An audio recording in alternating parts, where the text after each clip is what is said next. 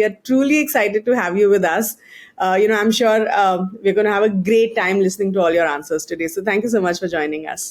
बहुत बहुत धन्यवाद आपका नम्रता जी कि आपने हमें यहाँ पर निमंत्रण दिया।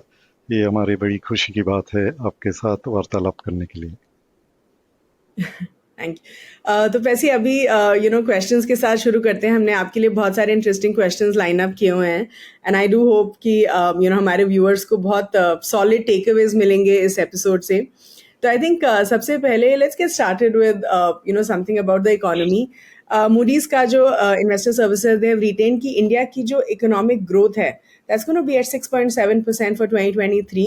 एंड दे बिलीव कि इंडिया का जो रिमार्केबल रेजिलियंस है, क्योंकि अभी ग्लोबली हमें पता है कि इतना कुछ हो रहा है and this so much happening on the global front, लेकिन फिर भी हमारी जो डोमेस्टिक डिमांड है वो काफ़ी सॉलिड है, जिसकी वजह से आई थिंक हम काफ़ी रेजिलियंट हैं to what's happening outside of India.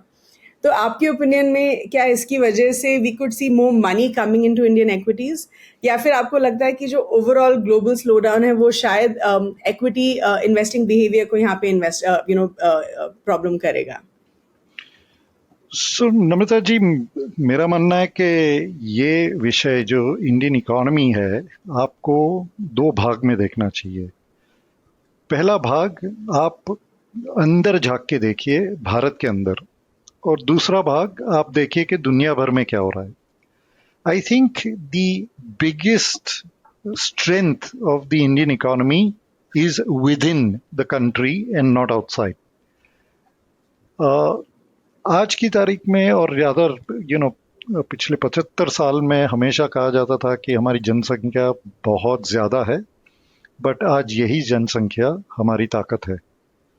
We have got, a very large population of our country who are young, entering the workforce, educated, and ready and roaring to be able to and wanting to prove themselves. This is going to create a shift towards a domestic driven demand for which the country has got everything that it can do to provide for that demand that is coming out. And there are many initiatives that are being taken, particularly on the manufacturing side. ये जो demand आ रही है उसको हम खुद कैसे पूरा कर सकें. ये आप देखिए डिफेंस में, ये आप देखिए कंज्यूमर प्रोडक्ट्स में, हर जगह पर the idea is that how can this big population supporting a big consumption-led economic growth be met for the demand from domestic manufacturing. आप दूसरा नजरिया बाहर दुनिया भर के इकोनॉमीज या ग्लोबल सिचुएशन देखिए. Today that is not very supportive of the domestic story. You have got geopolitical issues that are happening in certain parts of the world. दूसरे पार्ट्स में इकोनॉमिक इश्यूज चल रहे हैं, ब्याज दर बढ़ रहे हैं हर ग्लोबल इकोनॉमी में. वेस्टर्न इकोनॉमीज में ये लेवल ऑफ इंटरेस्ट रेट्स कई अरसों से देखे नहीं है. दिस इन्फ्लेशन उन्होंने ऐसा कभी महसूस नहीं किया है, और ये is not supporting the export part of the Indian economy very strongly. But मेरा मानना है ये सब आज की बातें हैं. when the global scheme of things along with the domestic factors come together, this 6.7% will also look pale. And therefore my strong belief is कि ये जो हम बात करते हैं अमृत काल की, ये शुरुआत है. एंड अगर मैं भगवान से एक ही प्रार्थना कर सकता हूँ और वो यही होती है कि मुझे जो फैमिली लाइफ है, मेरी जो प्रोफेशनल लाइफ है, सब बिल्कुल सेम रखिए, सिर्फ मुझे यहाँ से 25 साल जवान बना दीजिए. I'd love to see the next 30 to 40 years contributing in the economy of this country. Wow, wonderful. So I'm sure Indian equities की अगर हम बात करें तो we have a positive outlook towards Indian equities. Oh, absolutely. Can we say finally, market is a slave of earnings. Okay. And if the underlying economy जो हमारी है, यहाँ पर हमें, we have got so many things playing well, equity markets will follow the fundamentals of earnings जो ये companies report करते हैं. एंड भले ये स्मॉल कैप स्टॉक हो, लार्ज कैप स्टॉक हो, मिड कैप स्टॉक हो, ये एग्रीकल्चर में हो या ये फार्मास्यूटिकल्स में हो, one will feed off the other and one will feed into the other, and that's how you have a strong ecosystem of economic growth that fulfills each other.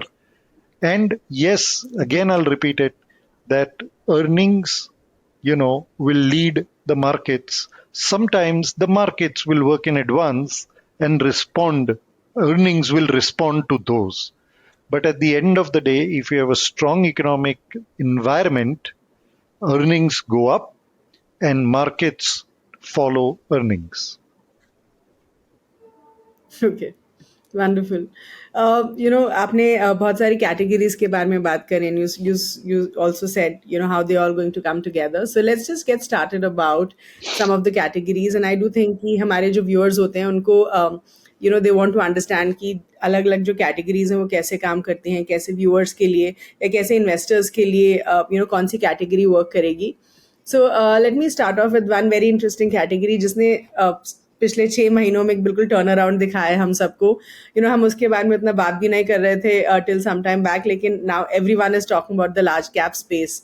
6 महीनों के बाद हमने देखा है कि लार्ज कैप फंड्स में जो है करीब 724 करोड़ का इन्फ्लोज आया है in the month of October, of course indicating कि जो इन्वेस्टर्स का फेथ है लार्ज कैप में वो काफ़ी स्ट्रॉन्ग है at this point in time.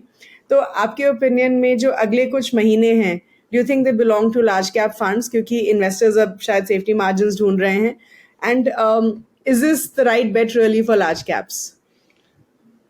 सो मेरा मानना है कि ज़्यादातर निवेशक सिर्फ रिटर्न से आकर्षित होते हैं, और यही कारण था कि शायद पिछले 1 या 1.5 साल से, ये पिछला 1 महीना छोड़कर, सबसे ज़्यादा पैसा, सबसे ज़्यादा नए SIPs सिर्फ स्मॉल कैप फंड्स में आ रहे थे। और वजह भी सही थी, क्योंकि पिछले 1 साल में आप देखोगे तो स्मॉल कैप कैटेगरी ने सबसे बेहतरीन रिटर्न्स दिए हैं। ओके, बट जैसे कि हम जानते हैं कि स्मॉल कैप में आपको वॉलेटिलिटी या उतार चढ़ाव भी उतना ही देखने मिलेगा, और जब ये उतार चढ़ाव दिखने लगता है, इन्वेस्टर का एपेटाइट या इन्वेस्टर का ability to take risk starts shifting, and that shift has started being evidenced where people are saying that ये बहुत बढ़िया रैली चल गई है, शायद यहाँ से आगे मुझे वैल्यू लार्ज कैप्स में दिख रहे हैं, एंड साइमल्टेनियसली साथ साथ स्मॉल कैप्स में वॉलेटिलिटी बढ़ चुकी है, and that is where you are seeing this change of appetite that is happening over there. But at the end of the day, नम्रता जी, मैं आपसे एक यहाँ पर स्लाइड शेयर करना चाहूँगा आपकी इजाज़त के साथ। कि प्लीज पिछले 12 साल में 2012 से 2023 का वक्त में लूँ, अप्रैल से मार्च का हर साल, 12 साल में 5 बार स्मॉल कैप ने सबसे बेहतरीन किया है, 3 बार लार्ज कैप्स ने, और 4 बार मिड कैप्स ने। एंड इसलिए मेरा मानना है कि निवेशक को, whether it is large cap और whether it is small cap और मिड कैप, अपने खुद की रिस्क सहने की क्षमता के अनुसार तीनों कैटेगरी में पैसा लगाना चाहिए, क्योंकि रोटेशन से हर कैटेगरी के अच्छे दिन और नॉट सो अच्छे दिन ज़रूर आते हैं। And this is an evidence of that कि large caps have not done the best in 21, 22 and 23, and rotation along with investors finding value वहाँ पर will see that come back। अब ऐसा मैं नहीं कहना चाहता हूँ कि लार्ज कैप ही सही करेंगे, बट ये मैं ज़रूर जानता हूँ कि पिछले 12 या आप उसके पहले के 12 भी साल निकाल लो, ये जो रोटेशन आप देखते हो वो हमेशा आपको देखने को मिलेगा लाइफ में, and that is why all 3 categories are important. Wonderful. So just as an add-on to what you said, and I think it's very beautiful to understand कि as an investor हमें अपने पोर्टफोलियो को obviously diversify करना चाहिए। तो large, mid, small आप तीनों में अपना पैसा इन्वेस्ट कर सकते हैं, लेकिन जब हम प्रिवेलिंग विजडम की बात करते हैं, राइट, हमें हमेशा क्या सिखाया गया है कि आप अपने कोर पोर्टफोलियो में लार्ज कैप्स को डालिए और मिड कैप और small cap can be part of your diversification. आप थोड़ा पैसा मिड कैप या स्मॉल कैप में इन्वेस्ट कर सकते हैं, लेकिन आपका बड़ा चंक जो है वो लार्ज कैप में ही होना चाहिए. बट आई थिंक अभी अगर हम लाइक यू राइटली सेड हम इकोनॉमी का कॉम्पोजिशन देखें today and maybe a decade going forward, then शायद हमारी इकोनॉमी सिर्फ लार्ज कैप से नहीं बन रही है. It's not an accurate representation कि सिर्फ लार्ज कैप हमारी इकोनॉमी को रिप्रेजेंट कर रहे हैं. तो आपके ओपिनियन में do you think it's time that we look at multi cap funds, क्योंकि मल्टी कैप फंड्स ऑब्वियसली हमें लार्ज मिड स्मॉल तीनों का एक्सपोजर देते हैं. डू यू थिंक एक जो रिटेल इन्वेस्टर होते हैं वो जो if they are betting big on say small cap category at this point, would that be a right bet? So Namita ji, जैसे कि मैंने बताया कि सबसे बड़ा निवेशक जिससे आकर्षित होता है वो है रिटर्न. ओके, एंड जब स्मॉल कैप का रिटर्न पिछले एक साल में इतना बेहतरीन रहा है, सबसे ज्यादा चर्चा और इन्वेस्टमेंट भी वहां पर गया है. बट क्या ये सही तरीका है? मेरा मानना है कि ये सही तरीका नहीं है. Large cap, mid cap, small cap, अगर मैं एक छोटा इन्वेस्टर हूं जो अब जिंदगी में शुरुआत कर रहा है, मेरी क्षमता है कि महीने की सिर्फ 3 या 4 हजार या 5 हजार रुपया मैं साइड पे रख सकता हूं. अब ये मेरे लिए बहुत मुश्किल हो जाता है कि मैं 2 large cap, 1 mid cap, 1 small cap fund choose करके वहां पर निवेश करूं. अब मल्टी कैप फंड जहां पर ये पैसा अपने आप बढ़ता है, ये तीनों कैटेगरी में, और फिर आप फंड मैनेजर के जजमेंट पे छोड़ देते हो कि कौन से कैटेगरी में कौन से वक्त पर आपको थोड़ा ज्यादा एक्सपोजर लेना चाहिए, वो फंड मैनेजर डिसाइड करता है. Multi cap funds serve that purpose. When your portfolio, जब आपकी आपत्ति या आपका पोर्टफोलियो बढ़ते रहता है, तब आप खुद का पोर्टफोलियो तैयार करते हो. बट जब पोर्टफोलियो तैयार करते हो, आपको एक ही चीज की दृष्टि रखनी चाहिए, और वो है खुद की.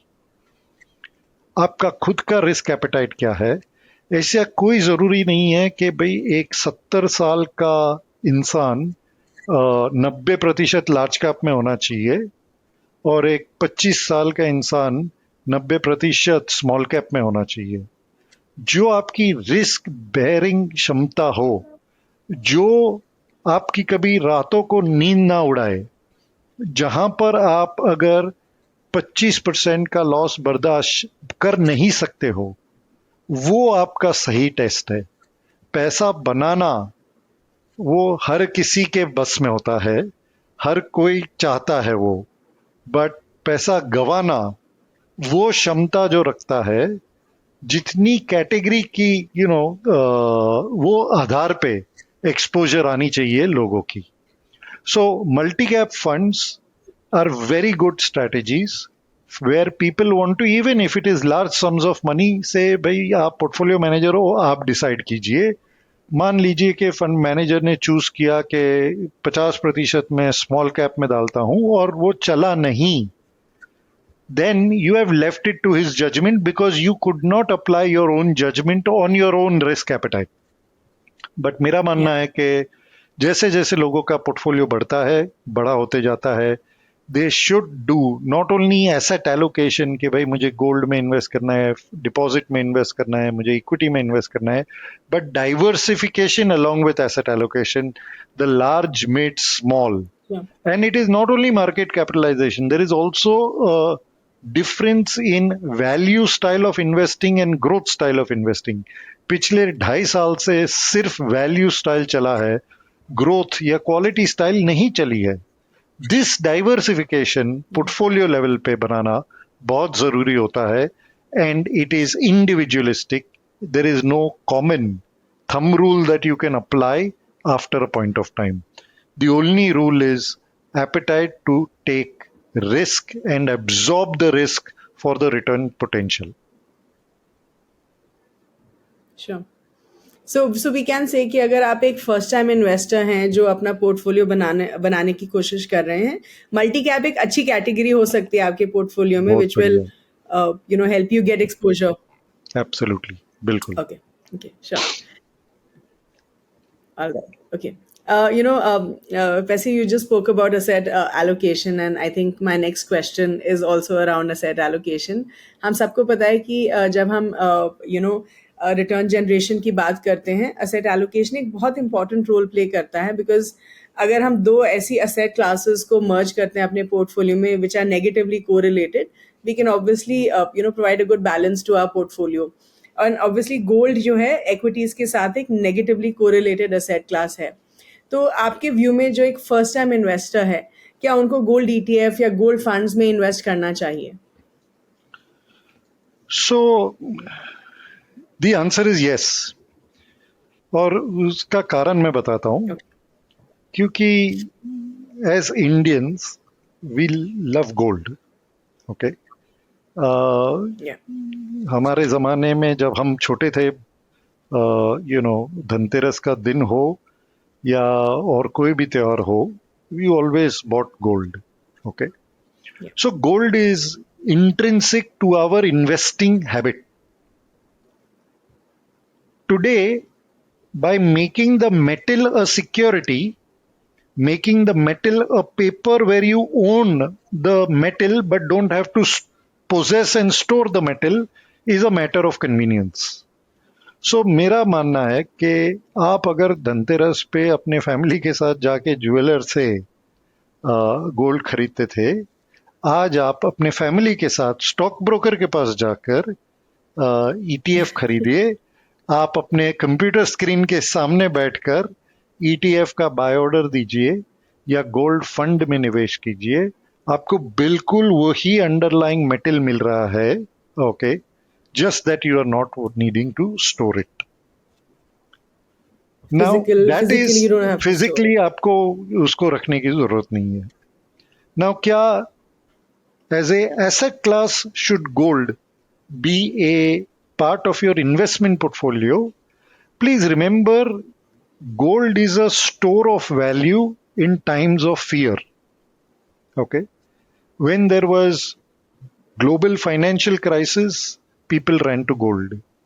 When there was a pandemic on health, people ran to gold. When there is geopolitical issues and war going on in the world, people will run to gold. Okay, so is it a store of value for fear? The answer is yes, it very much is. It is also plays another very important role, which is protects you from currency loss, because gold is quoted always, even in Indian rupee terms. Gold हमेशा उसका international भाव dollar में coat किया जाता है और फिर currency apply करके आपके रुपीज में. सो जब जब रुपी डिप्रिशिएट होता है, you are able to protect your currency also. Okay, my point is the only drawback that gold has is that gold does not have a cash flow attached to it. It only has a store value. So it does not produce anything which incrementally creates value. And therefore, I am saying, for every Indian's love for gold, please satisfy that love, but instead of buying the metal, buy an ETF or buy a gold fund. Okay. Can it be a part of somebody's portfolio? The answer is again yes, but there are different ways in which you'll be able to make it a part of your portfolio. But that's my guidance on gold. किसी को अपने घर में शादी करवानी होगी 20 साल 25 साल के बाद, आप वहाँ के लिए उसके लिए बहुत लोग गोल्ड सेव करते हैं. मेरा मानना है कि आप गोल्ड में SIP कीजिए. हर महीने मान लीजिए 5-7 हज़ार 2,000 का गोल्ड ETF खरीदिए या गोल्ड फंड में निवेश कीजिए, और जो वही आपको 100 ग्राम 150 ग्राम 200 ग्राम या 1 किलो आपको 15 साल में जमा करना है, आप एक एक ग्राम बटोरते जाइए हर महीने. It can work very very well for you. So convenient. आपको एक एक ग्राम की कॉइन लेके घर पे रखने की जरूरत ही नहीं है. It works wonderfully well. Thank you. I mean हमने बहुत बार गोल्ड के बारे में डिस्कस किया है, पर I am not sure if किसी ने भी इतना डिटेल में हमें समझाया about gold ETFs and how you can actually invest in gold ETFs or gold funds. So thank you, Pesi, for such a wonderful explanation on gold ETFs. I'm sure हमारे viewers को gold ETFs के बारे में definitely समझ में आया होगा, all thanks to your answer. So now let's understand one more thing. जब हम इन्वेस्टमेंट जर्नी की बात करते हैं, वी ऑल अंडरस्टैंड कि फाइनेंशियल गोल्स जो हैं एक बहुत इंपॉर्टेंट रोल प्ले करते हैं, बिकॉज जब हम फाइनेंशियल गोल्स की बात करते हैं, they bring in a lot of discipline to the way we invest our money, right? This is study which concludes कि जब एक इन्वेस्टर एक अपनी इन्वेस्टमेंट जर्नी फाइनेंशियल गोल के साथ शुरू करते हैं, then they tend to stay invested for the longer term. तो म्यूचुअल फंड्स में भी अब keeping this same thing in mind, a category, we have a category of mutual funds called solution oriented funds, right? So can you tell us a little bit about solution oriented mutual funds, जैसे children's mutual funds हो गए, and क्या वो really हमें children's education के लिए या फिर शादी के लिए पैसा बचाने की मदद करते हैं? And also please help us understand कि इन funds में जो asset allocation mix क्या होता है, and do these funds have any lock-in period? So if you can just help us understand a little bit about the solution oriented funds. सो नम्रता जी, आपका हर सवाल का जवाब सिर्फ एक ही है और वो है हाँ. बिल्कुल जी, कि हर टाइप का प्रोडक्ट है. एंड लाइफ में मैं हमेशा लोगों के साथ ये मजाक करता हूँ कि आप निवेश क्यों करते हो? मत कीजिए. जो पैसा कमाते हो हर महीने जाके अपनी बीवी को दे दीजिए. बीवी खुश तो आप भी खुश. निवेश क्यों करना है? And that's when the answer comes up. भाई बीवी को खुश तो रखना ही है, बट बच्चे भी है, उनकी पढ़ाई करवानी है. मैं बोला वेरी गुड. तो आप बीवी को थोड़ा कम खुश रखते हुए बच्चों की पढ़ाई पे ध्यान देना चाहते हो. बिल्कुल सही बात है. देन लोग कहेंगे भाई हमें अपने रिटायरमेंट के दिनों के भी बारे में सोचना है. आजकल जिंदगी लंबी चलती है. 80, 82, 85 साल कोई जी ले, आज कोई बड़ी बात नहीं रहती है. तो मैं बोलता हूँ वेरी गुड. सो वो भी एक गोल है आपके लिए. एंड ये गोल अगर आपकी जिंदगी में 15 साल, 25 साल या 30 साल या 40 साल के बाद आने वाला है, तो आप प्लीज जो निवेश करते हो वो गोल के लिए, वो नजरिया लेते हुए चलिए. And that is where the solution oriented products have been created in the industry. मैं यूटीआई को रिप्रेजेंट करता हूँ और यूटीआई में हमारे पास दोनों बच्चों की पढ़ाई के लिए भी है और रिटायरमेंट के लिए भी है. अब उदाहरण देता हूँ बच्चों की पढ़ाई के लिए. We have a children's fund. It has got a plan in which you can put all your money in equities if you are starting early. At the age of 18, जब आपका बच्चा एडल्ट हो जाता है, ये पैसा becomes accessible to you, and mind you, it becomes accessible tax free in the hands of the then adult child. And that is the beauty of a program like that. Retirement की बात करूँ तो we have a program in which, because you want to create a corpus with stability, जहाँ पर 40% पैसा equity में लगता है, 60% फिक्स्ड इनकम में लगता है, to build a corpus with low volatility, reasonable return, but समय आपके पास लंबा है, and that is how you're able to आज उसमें टैक्स बेनिफिट गेन कर सकते हो और पूंजी आपकी रिटायरमेंट की बचत कर सकते हो. क्या जिंदगी में ऐसे प्रोडक्ट्स की जरूरत है? बिल्कुल है. बिकॉज बहुत लोगों के लिए फाइनेंशियल मार्केट समझना बहुत मुश्किल लगता है उनको. एंड उनके लिए एक चीज जो उनके कंट्रोल में है वो करना बहुत आसान है, और वो है बचत. वो बचत को आगे लाकर वो निवेश करना चाहते हैं और फिर बोलते हैं भैया ये मुझे समझ में नहीं आता है, ये सिर्फ जानता हूँ ये मैं बचत कर सकता हूँ, निवेश करने को तैयार हूँ, और मेरी ज़रूरत है ये बच्चों की पढ़ाई, मेरी ज़रूरत है यहाँ से 25 साल के बाद मेरा रिटायरमेंट. अब भैया आप यहाँ से संभाल लो.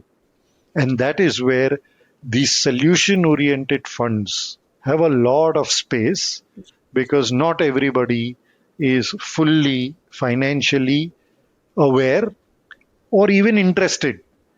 They are inclined, yeah, but not able to Not devote interesting. time to learn and be able to take care of it.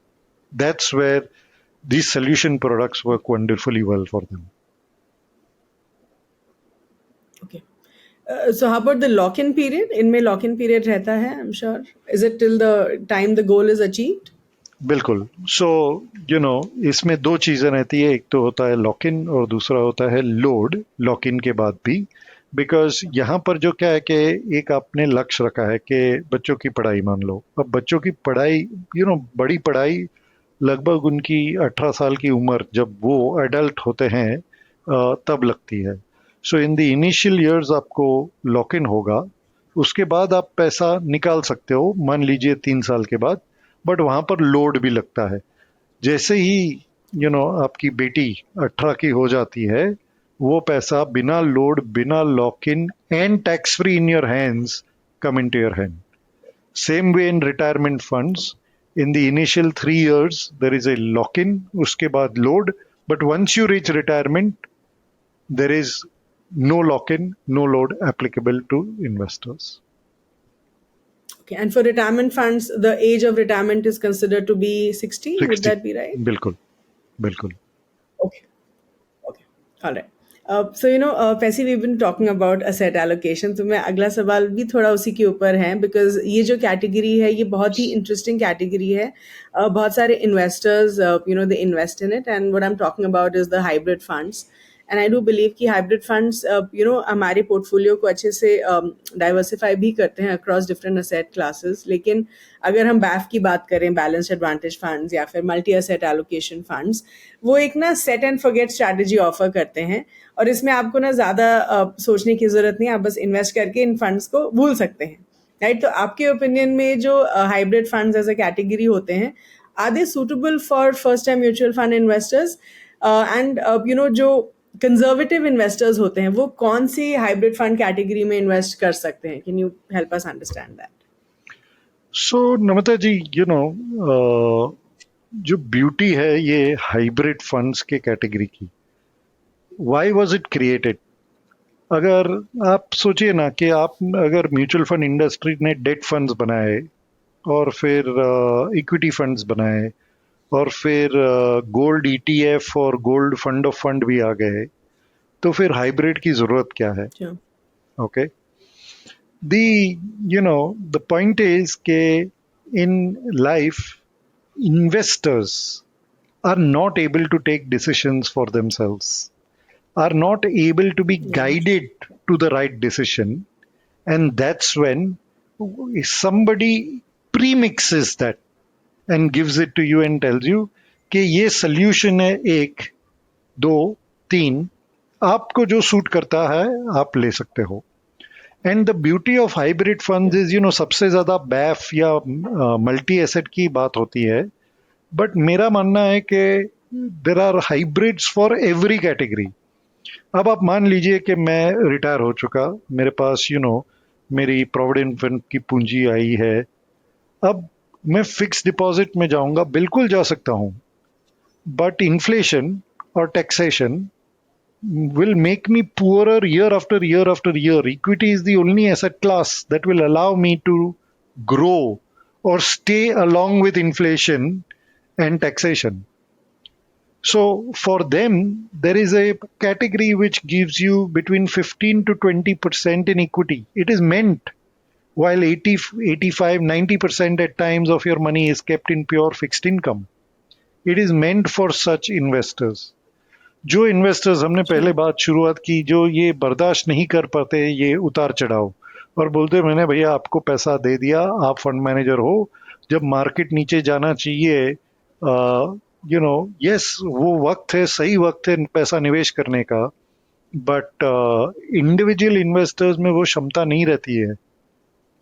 सो अगर आपके पास कोई फॉर्मूला बेस्ड इन्वेस्टिंग या रूल बेस्ड एसेट एलोकेशन कर सकते हो, and that is the invention of what dynamic asset allocation funds और BAIF came into play. कि जब वक्त मार्च 2020 या जनवरी 2009 का आता है, जब दुनिया बहुत खराब दिखती है और मार्केट एकदम नीचे हो, सबसे ज्यादा पैसा वो वक्त पे लगाना चाहिए इक्विटी मार्केट्स में, and that's what these products do. So whether it is 10% equity, 90% debt, or products that have got as much as 80% equity and 20% debt at different points of time, हर ऐसे कॉम्बिनेशन की जगह है, क्योंकि हर इंसान की ज़रूरत अलग है, उसकी रिटर्न की मांग अलग है, और वो रिटर्न पाने के लिए कितना रिस्क लेने की क्षमता रखता है वो अलग है. Hybrid funds tries to bring that solution for different types of investors, and it is not only for, I disagree जब लोग बोलते हैं it is a great way to invest for first time investors. I think it is one of the best ways to invest for retired investors, because the only way you'll be able to beat inflation and taxation and bear your expenses every month is through hybrid products. It's not going to happen through only pure debt funds or fixed deposits. Okay, so are you saying कि जो first time investors होते हैं उनको बिल्कुल भी hybrid funds में exposure नहीं लेना चाहिए, या फिर can we look at certain categories of hybrid funds as first time So, investors? Namita, मेरा हमेशा मानना है कि यू नो आप निवेशक को बच्चे की तरह ट्रीट कीजिए, ठीक है. जब बच्चा पैदा होता है, ही और शी डज नॉट मूव. धीरे धीरे they start turning in the bed, then they start crawling in the bed, then they crawl on the ground, then they try to hold something and stand up, then they try to take their first step walking, then they walk, then they need holding hand and then walking, and then they walk independently and start running and doing long jump or high jump. It's a journey of life, right? You please apply the same principles to investing. There is a fixed deposit at a very early stage of investment, but that crawling, walking, you have to be very careful that if, when the child is turning on the bed and if the child falls, you don't want to create damage that the child feels scared about walking ever again. And that is where first time investors who want to experience market linked return, hybrid funds बहुत बेहतरीन solution लेके देता है कि भैया आपको सिर्फ 25%, आप एग्रेसिव हाइब्रिड या कंजर्वेटिव हाइब्रिड फंड्स देखिए, जो हिसाब से उनको क्रिएट किया गया था कि आपको 65% इक्विटी का रिस्क लेना चाहते हो या सिर्फ आप 25% का इक्विटी रिस्क लेना चाहते हो. Those are the phases in which investors are like babies who are learning to walk, and they should use these products as support system. Don't jump in अगर आपको रिस्क समझ में नहीं आता है. आप आप जब गिरते हो फिर बहुत सारे निवेशक मिलते हैं, नहीं भैया मैं तो ये कभी लाइफ में नहीं करूंगा. इट वाज बिकॉज आप क्रॉलिंग स्टेज छोड़ के सीधा भागने के स्टेज पे लग गए, क्योंकि आपने देखा वातावरण में, अरे इसने पैसा बनाया, उसने टीवी पे ये कहा, न्यूज़पेपर में हमने ये पढ़ा, तो छोड़ो, वॉकर की जरूरत नहीं है, हम सीधा रनिंग शूज पहन के दौड़ने की प्रयत्न करते हैं. It doesn't work like that. All right, sure. Thank you. So I think, Pesi, one of the very interesting things about mutual funds, and I think that was something which attracted me to start my investments in mutual funds, was the transparency that they bring in, right? हर महीने हमें mutual funds का detailed portfolio देखने को मिलता है. We understand कि कौन से stocks में हमारे fund ने invest किया हुआ है. But I think what is also very important, and I think जो एक बहुत interesting चीज़ होगी वो ये भी जानना होगा कि एक stock selection जो process होता है in itself, वो कैसे होता है, right?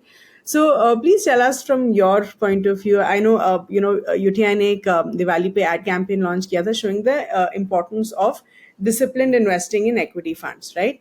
तो सबसे पहले आप हमें इसकी help us understand a little bit about step up SIP, right? So first we'll talk about step up SIP, and then I want you to help us understand about the stock selection process in itself. So first we'll go ahead with the step up SIP question, जिसमें I want you to help us understand कि जो step up SIP होती है, क्या वो really एक वो जो wealth ratio होता है उसको improve करती है for an investor, और एक जो minimum step up SIP percentage होनी चाहिए एक इन्वेस्टर के दिमाग में, वो कितनी होनी चाहिए? बिल्कुल. नमिता, ये सवाल का जवाब बहुत ही सिंपल है। 2 साल पहले जो आपकी आमदनी थी और उसके 2 साल पहले जो आपकी आमदनी थी और आज आपकी आमदनी है, आपकी आमदनी बढ़ी कि नहीं बढ़ी? Yeah, बढ़ी ना? definitely. बिल्कुल। हर कोई चाहता है कि भाई मेरी पगार बढ़े। जब आपकी पगार बढ़ती है, क्या आप वही वक्त पे, वही समय, आपके जो हर महीने की निवेश की रकम है, क्या आप वो बढ़ाते हो कि नहीं बढ़ाते हो?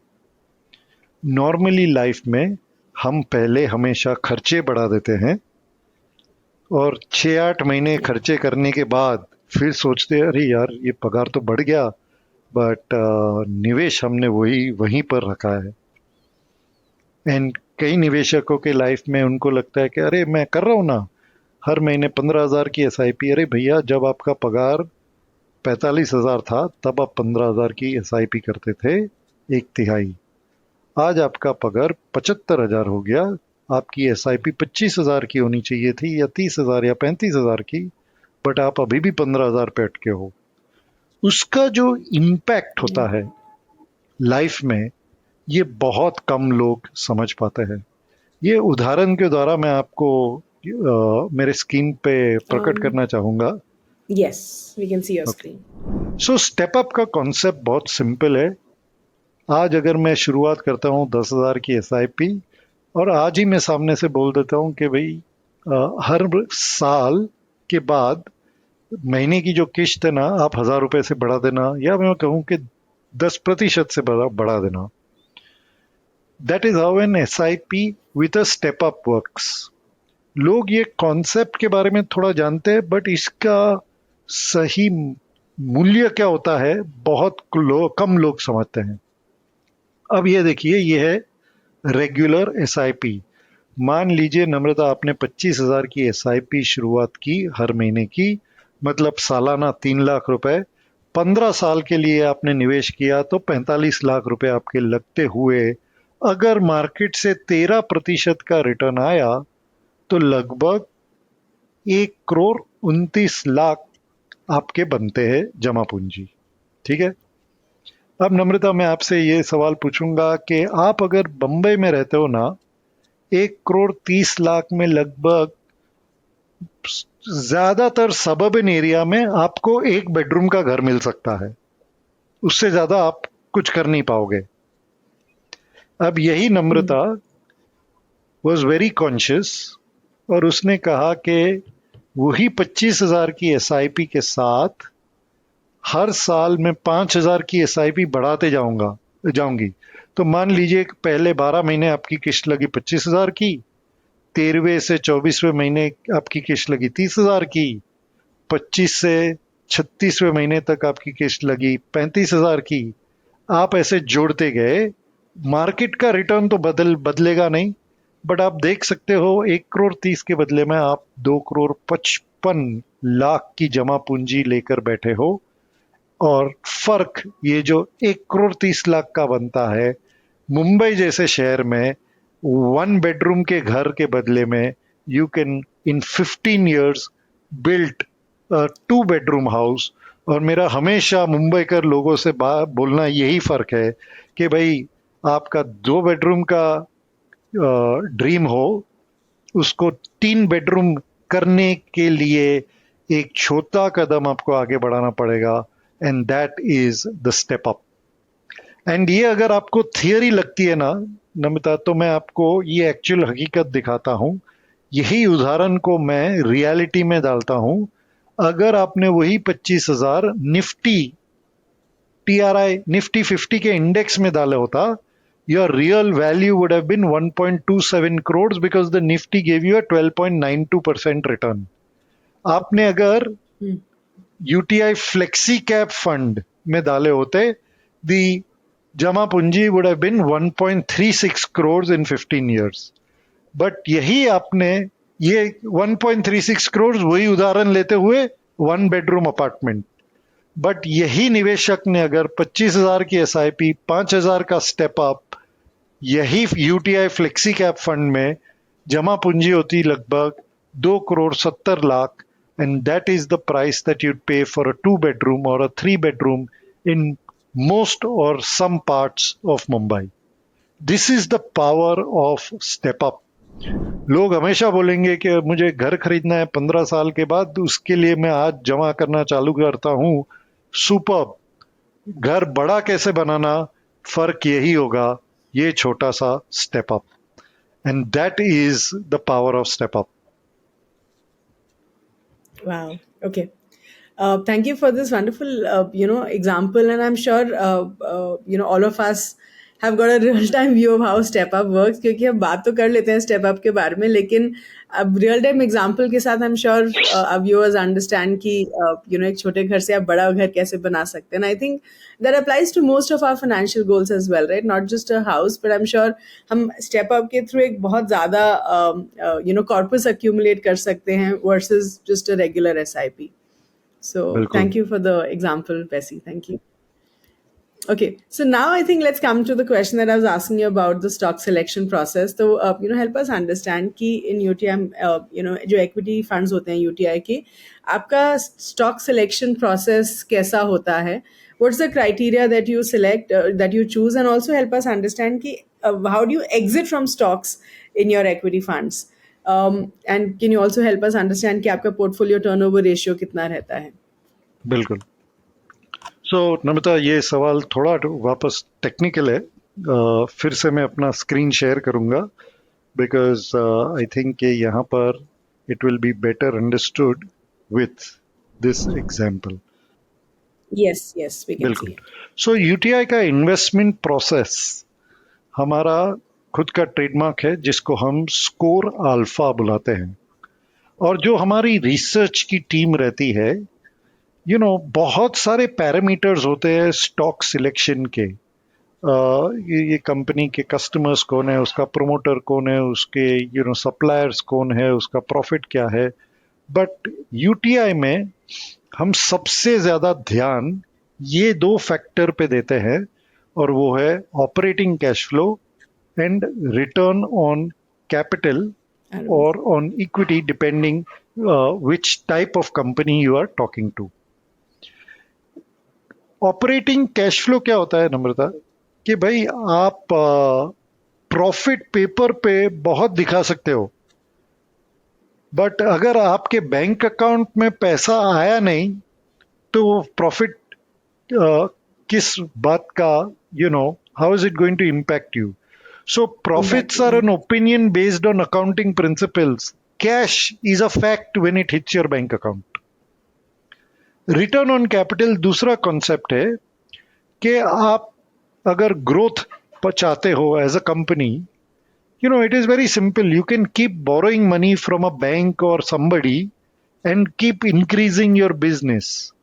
But for the amount of capital that a promoter or shareholder have put, is the return on equity diluted every time you have grown your business to make it bigger or no? ये 2 सबसे important parameters हम हर company के लिए हमारा खुद का ranking देते हैं. कैश फ्लो के आधार पर अगर एक कंपनी ने पिछले 5 साल हर साल पॉजिटिव कैश फ्लो दिया है, उसको हम C1 रेटिंग देते हैं. और कोई कंपनी जिसने 2 या कम बार पिछले 5 साल में पॉजिटिव कैश फ्लो दिया है, उसको C3 रेटिंग देते हैं.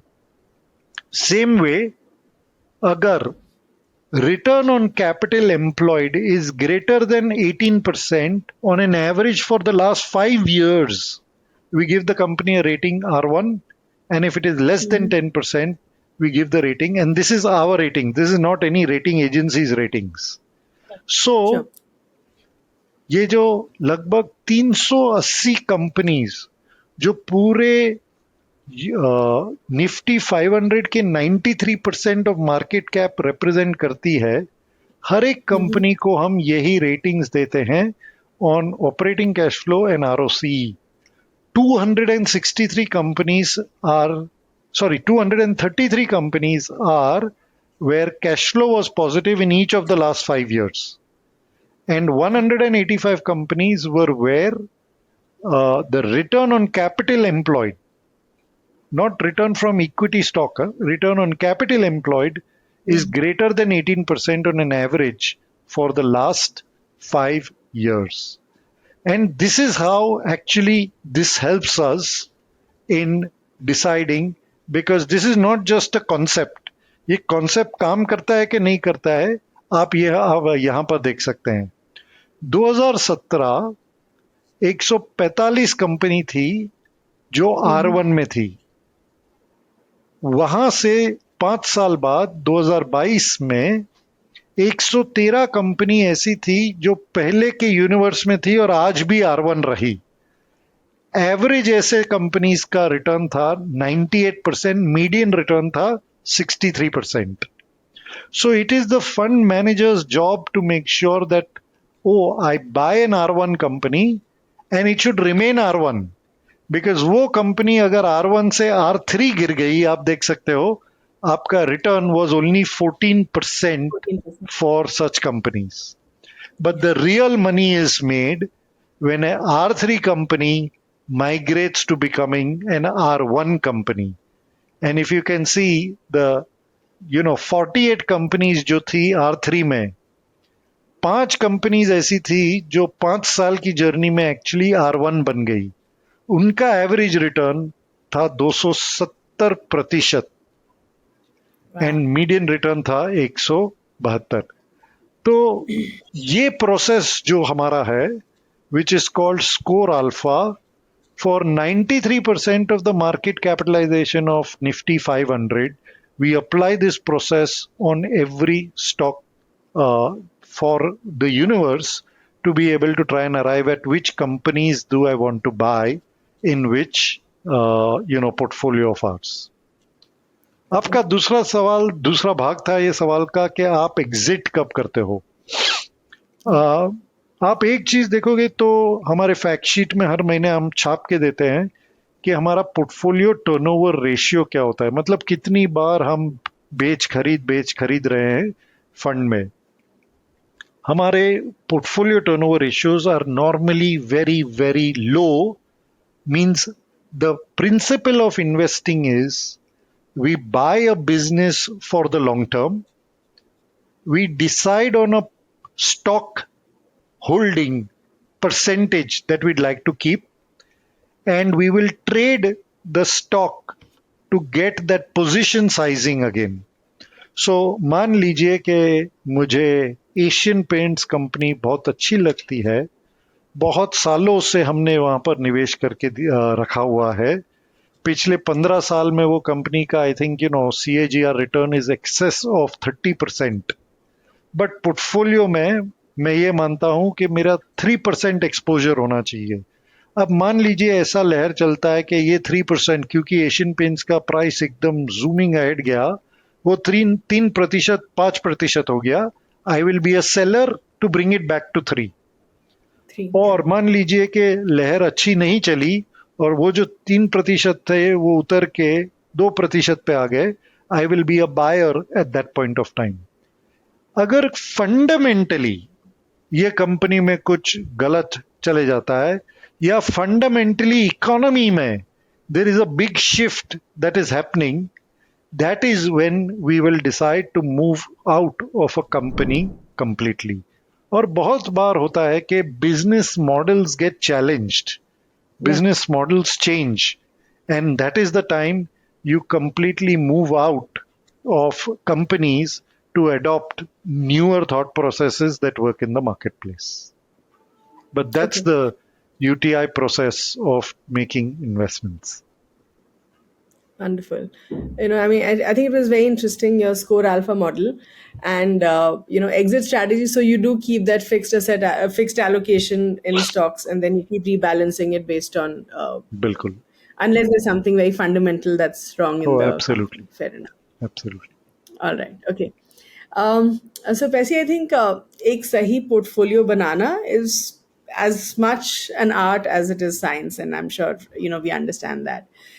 Selecting the right funds, I think बहुत मुश्किल हो जाता है retail investors के लिए, especially in times like these. So मान लीजिए मैं एक investor हूँ जो अभी अपनी investment journey शुरू कर रही हूँ. So give me some tips in terms of how I can build a strong portfolio जो ऐसे market volatility को withstand कर पाए. तो ऐसी कौन सी categories होनी चाहिए जिससे मुझे अपना portfolio अभी के time में बनाना चाहिए? नम्रता जी, आपसे एक पर्सनल सवाल कर सकता हूँ मैं? Sure, please. आपकी शादी हुई है? Yes. Very good. आपके बच्चे हैं? Yes, I have 2 kids. Excellent. You and I are probably, in similar family status, but let me tell you, जब आप मुझे ये सवाल पूछते हो ना कि मुझे पोर्टफोलियो बांधना है मेरे लिए, ओके, एंड आई अज्यूम कि आपको मेरा स्क्रीन दिख रहा है. Yes, yes, I can see it.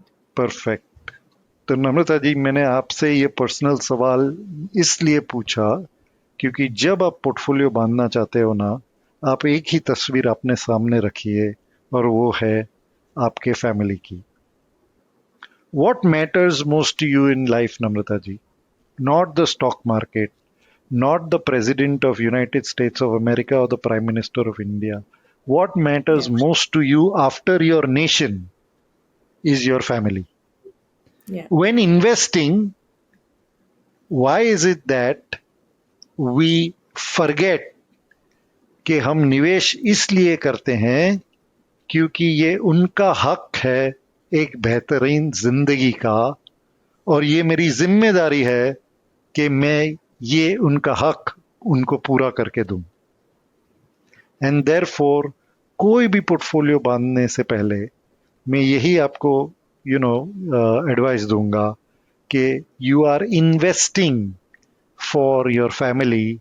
Don't forget and get started invest or start investing by saying कि आज मार्केट यहाँ पर है तो मुझे पैसा कहाँ लगाना चाहिए. मार्केट से आपका कोई लेना देना नहीं है, इन द सेंस के आप मार्केट को कभी पकड़ ही नहीं पाओगे. Yeah. मैं आपको वापस उदाहरण देना चाहूंगा. ये देखिए, ये पिछले 25 साल के निफ्टी का रिटर्न है. 12% रिटर्न दिया है निफ्टी ने 25 साल में. 6 साल नेगेटिव था, 19 साल पॉजिटिव था. हमने शो के शुरुआत में बात की अमृतकाल की. ये तो अमृतकाल की बात भी नहीं चल रही पिछले 25 साल, and this was the kind of returns that the markets gave. Only twice in 25 years has the Nifty fallen in any year greater than 18%. Okay. Go back. Why are you investing for your family? Can you predict which is the best time to invest? You can't. Let me tell you, in 25 years, this is what the Nifty gave you as a return. आपने अगर निवेश करके आप बैठे रहते, 1 लाख रुपए लगभग 19 लाख रुपए बन गए होते आपके. ओके. बहुत सारे अच्छे दिन थे, बहुत सारे बुरे दिन थे ये 25 साल के जर्नी में. बट ये आप ध्यान रखिए कि आपने जो 40 सबसे बेहतरीन दिन थे निवेश करने के लिए, वो 40 दिन अगर आप चूक गए ना, तो 25 साल में आपके 1 लाख की पूंजी या जमा की हुई रकम सिर्फ 1,55,000 की पूंजी होती. क्यों? क्योंकि आप सबसे बेहतरीन 40 दिन 25 साल में आपके हाथ से छूट गए. आप देखना चाहोगे कौन से वो सबसे बेहतरीन दिन थे? 18 मई 2009 एक दिन मार्केट लगभग 18% से बढ़ गया था. 7 अप्रैल 2020 एक दिन में मार्केट लगभग 9% से बढ़ा था. 18 मई 2004 मार्केट 8.30% से बढ़ा था. अगर ये दिन आप चूक जाते हो, आपका रिटर्न लगभग गायब हो जाता है. और वैसे ही बहुत बुरे दिन रहते हैं. क्या आप मुझे प्रिडिक्ट कर सकते हो कि कौन सा बुरा दिन आने वाला है? पैंडेमिक के वक्त 23 मार्च को एक दिन में लगभग 13% का गिराव था. मान लीजिए आप भगवान थे, आपको ये पता था और आपने 22 मार्च को सब पैसे निकाल दिए. एक्सेलेंट. तो 13% की गिरावट से आप बच गए. बट 2 हफ्ते के बाद ये ध्यान में रखिए, लेफ्ट हैंड साइड पे 7 अप्रैल 2020 को मार्केट लगभग 9% से बढ़ गया था। वो मतलब 6 अप्रैल को आपको वही सब पैसा जो आपने निकाला था लाके वापस खड़ा कर देना चाहिए था, तो ही 7 अप्रैल का जो 9% की बढ़त थी उसमें आप भाग ले पाते। क्या आप या कोई भी निवेशक मुझे बता सकता है कि अगले 9125 दिन जो 25 साल बनाते हैं उसमें सबसे बेहतरीन 40 दिन कौन से रहने वाले हैं? अगर आप मुझे बता सकते हो तो फिर आप भगवान हो, और आप मेरे लिए भी भगवान बन जाओगे, बिकॉज देन वो बेस्ट दिन के एक दिन पहले मुझे पैसा डाल देना चाहिए और वर्स्ट दिन के एक दिन पहले पैसा निकाल देना चाहिए। But Yeah. आप भी जानते हो और मैं भी जानता हूं कि ये कोई नहीं कर पाएगा, कोई नहीं कर पाया आज तक, and that is why my ज्ञान to you is the magic of 1.5%। Namrata ji, आपकी जो भी पूंजी हो, ओके, मान लीजिए कि आज तक आपने बचत करते हुए, निवेश करते हुए आपने 50 लाख रुपए की पूंजी जमा की है। एक फॉर्मूला मैं निवेशक को और आपको देना चाहता हूं।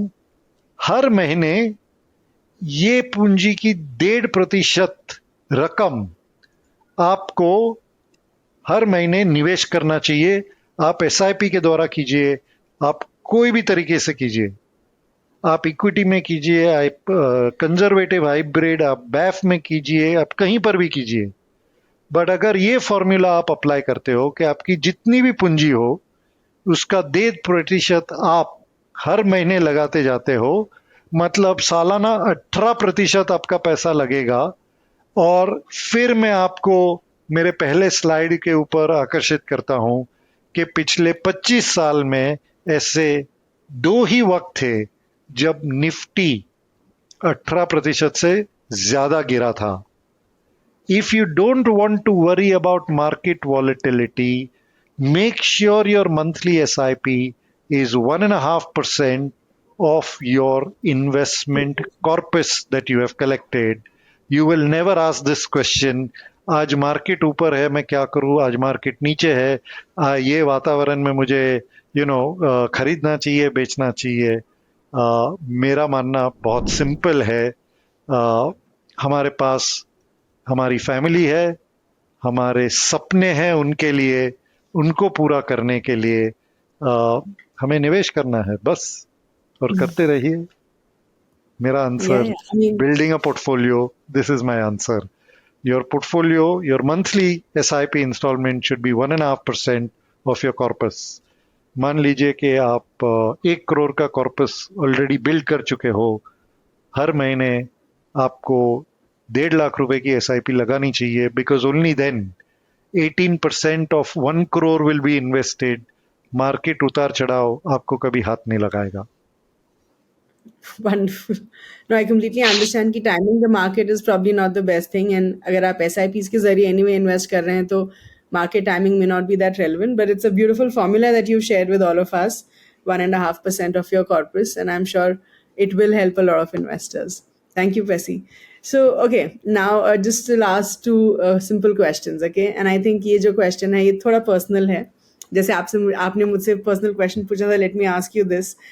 Tell us, I'm sure आप काफ़ी सालों से invest कर रहे हैं, you've been an investor yourself in the equity space. तो help us understand, पैसी, कि आपकी क्या learnings रही हैं जिसे हम खुद सीख सकते हैं as investors, and आप क्या हमें बताना चाहेंगे कि आपकी गलतियों से जो हम सीख पाएं?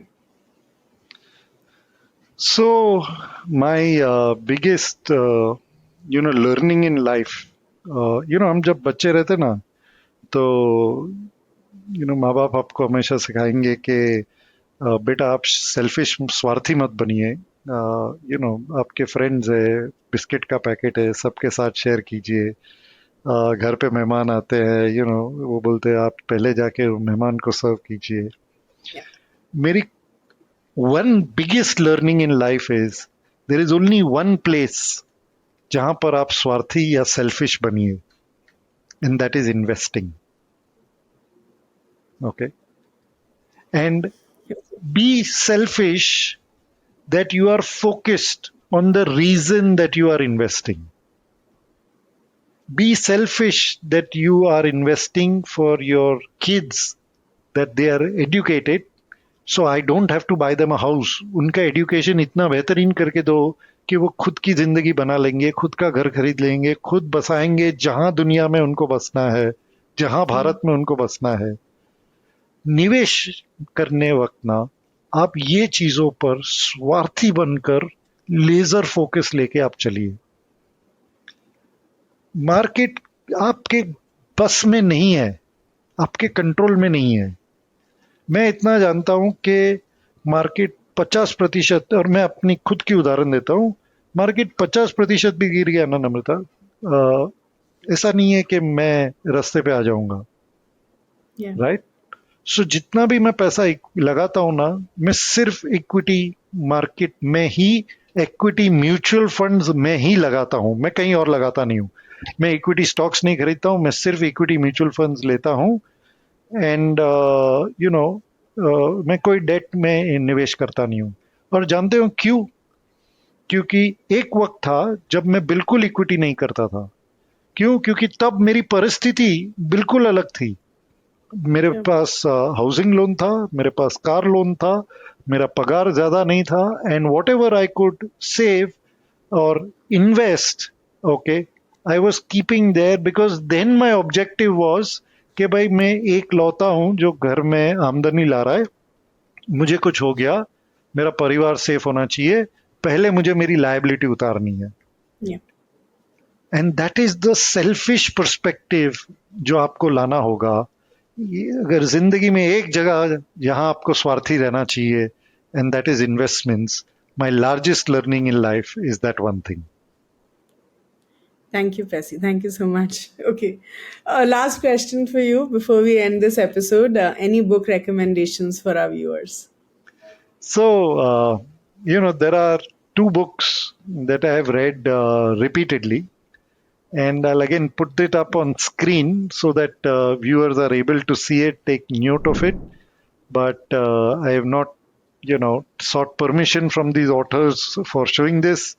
But on investing, simple rules of investing, written in such a simple language.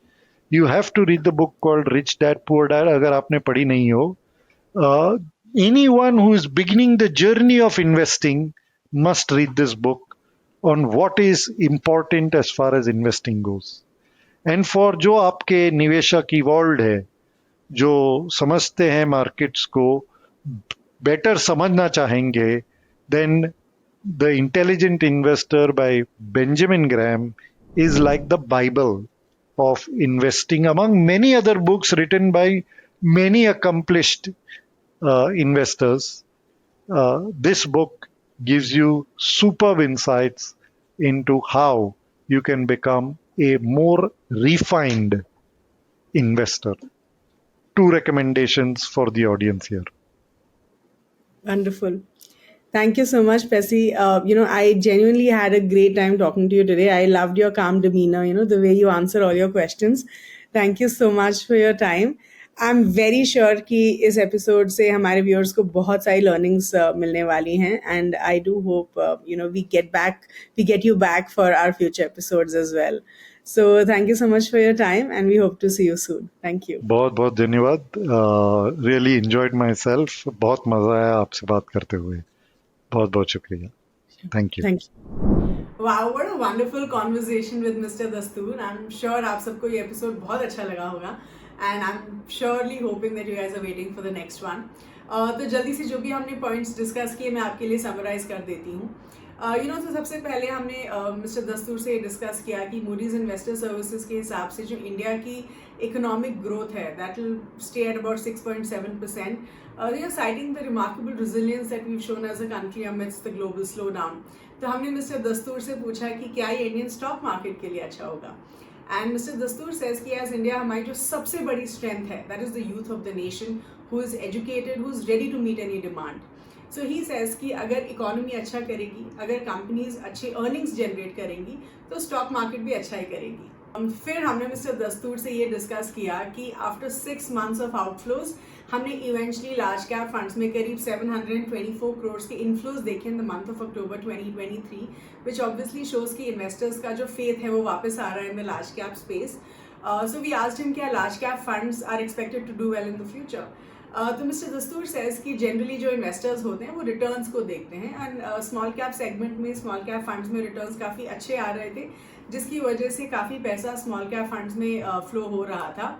But we also have to understand कि स्मॉल कैप सेगमेंट में वॉलेटिलिटी भी बहुत ज़्यादा होती है, और अब जब स्मॉल कैप की रैली थोड़ी ख़त्म हो रही है, वॉलेटिलिटी बढ़ रही है, that is why we see the focus shifting from small cap to large cap space, which obviously includes stable companies जो ऐसे टाइम्स में अच्छा करती हैं।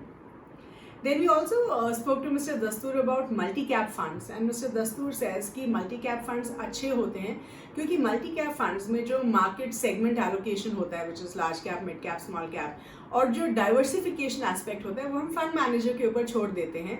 And at the same time, multi-cap funds जो हैं growth style of investing और value style of investing दोनों के ऊपर फोकस करते हैं। फिर हमने मिस्टर दस्तूर से ये डिस्कस किया कि जो first time mutual fund investors होते हैं क्या उनको थोड़ा एलोकेशन गोल्ड की तरफ करना चाहिए।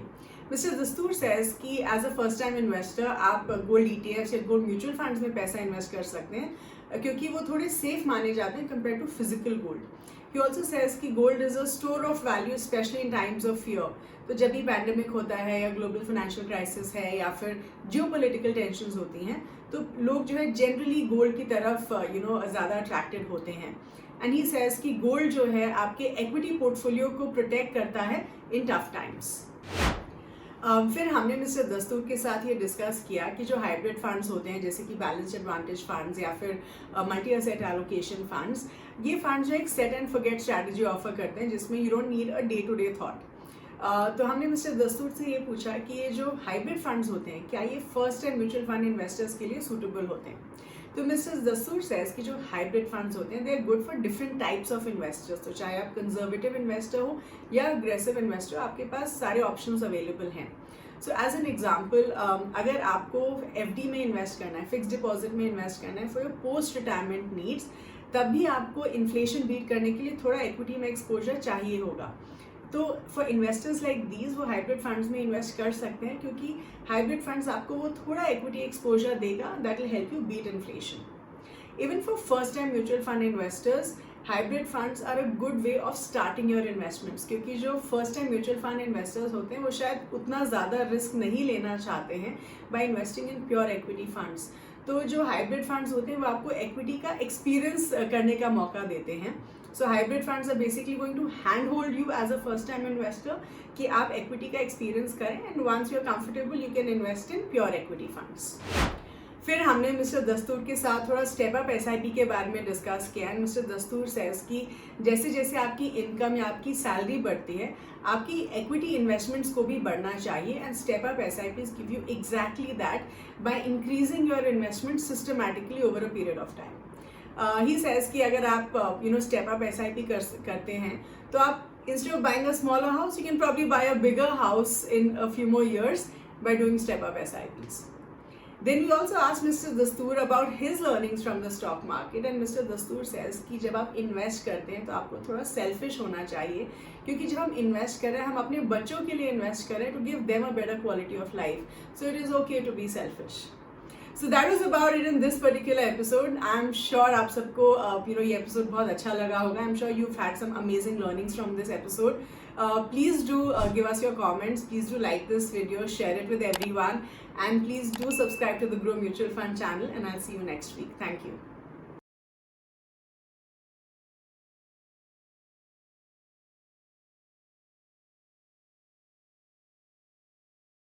म्यूचुअल फंड निवेश बाजार जोखिम के अधीन है। योजना संबंधी सभी दस्तावेजों को ध्यान से पढ़ें। Mutual fund investments are subject to market risks. Read all scheme related documents carefully.